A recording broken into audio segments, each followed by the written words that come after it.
If you're not capable of violence, you're not a good man.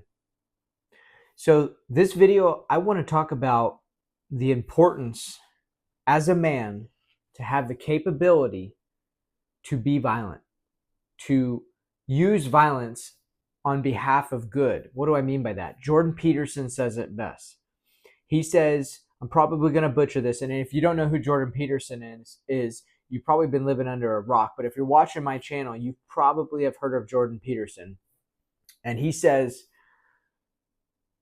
a good man is capable of violence, but chooses to withhold that capability of violence.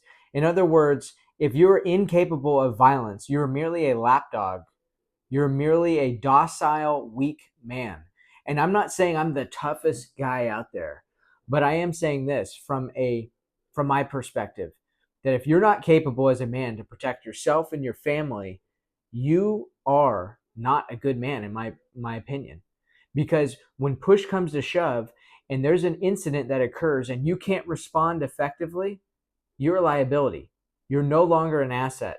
Major premise of this video is to encourage you guys to become more capable, develop skills, learn to fight, learn to box, learn to do jujitsu, go take some classes, learn about firearms, learn to shoot, learn self-defense. I'm not saying you've got to be John Wick, but you've got to be capable of protecting those and things that mean and matter the most to you. Otherwise, you're not a good man, in my opinion. You are a liability. I'm sharing this because just the other day, I was speaking with my neighbor in the area, and I live in Southern California. Obviously, there's a different vibe, and it's very laid back. And I'm not saying to seek violence by any means. I am totally against violence. But if there is an incident that you are in a situation that you have to handle yourself, you better know how to handle yourself. At least have some sort of effort you've put in place to develop the skills necessary to protect the things around you love and care about most. So about this story, I'm in real estate. I'm a real estate broker. I focus primarily on commercial real estate.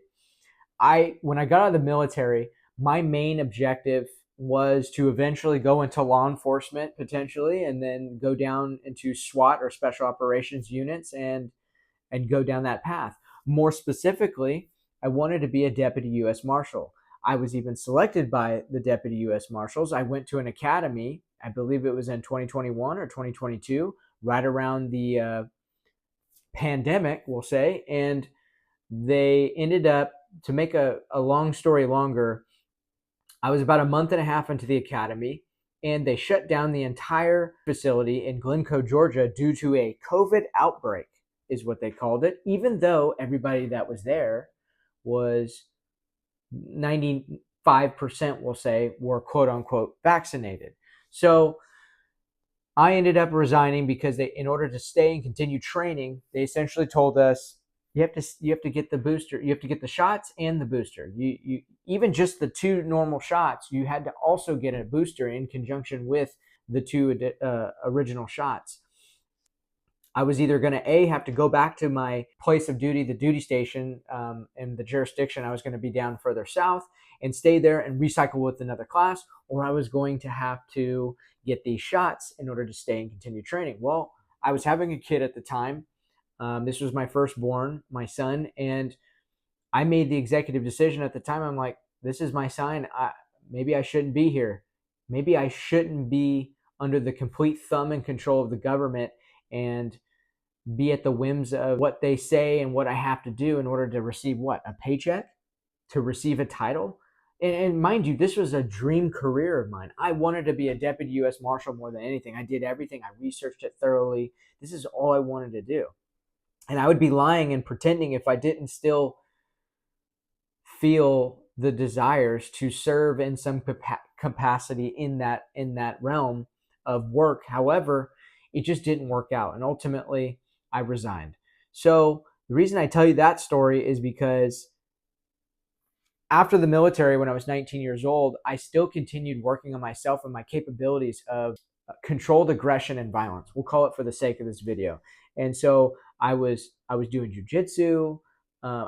First I did Muay Thai, and then I went in after about a year and a half, 2 years. I transitioned to jujitsu, fell in love with it. I wrestled a little bit in high school, and it just became my bread and butter. I stuck with it for 7.5 years, and I got my black belt last year in the summer, and it's been the best thing I've ever done. And I'm bringing this up because I had a conversation with my neighbor here in Southern California, and he looked at me and he asked me, when he knew I went to jiu-jitsu and how committed and dedicated I was, I would be going 3-4 days a week at times, especially at the beginning. It was 4 or 5 days a week. And he would ask me, like, in a confused manner, he would say, why do you do jiu-jitsu? Aren't you in real estate? And I said, why do you not do jiu-jitsu? Why do you not train? And so that's the common issue with men nowadays. They think that their profession is their entire identity, and they're so one-dimensional that they don't think that it's their duty and responsibility to be capable of violence in case that ever arises, God forbid, that they're able to protect themselves and their loved ones and people around you. It's your duty to the community to be prepared, to be ready. I'm not saying you've got to be Combat Carl. I'm not saying you've got to be John Wick. I'm not saying you've got to be a world-class jiu-jitsu or boxer or Muay Thai practitioner or whatever you want to call it. I'm saying you need to have that ability to defend yourself and the people around you that you care about and the community that's around you, so you can stand up for what's right. Because like Jordan Peterson says, a man that's incapable of violence is not a good man, period. So I hope this is a good perspective for you guys and a little bit more background about me, so you understand where I'm coming from when I say these videos that, look, you don't need to be one-dimensional. It is your duty as a man to be capable of violence. If God forbid you have to act, God forbid you have to do something. I would not be able to live with myself if something happened around me and my family and I wasn't able to respond effectively. So I hope this video helps someone, encourages someone to take action, to develop a good skill in some type of martial art, learn a little bit more about firearms and self-defense. I'm not saying, again, you need to go out there and become a Navy SEAL. I'm saying you need to be capable of self-defense. You need to be capable of acting violently with controlled aggression if the circumstances deem it necessary. So guys, hope this helps you. Until the next time, I'll see you. Let's get to work.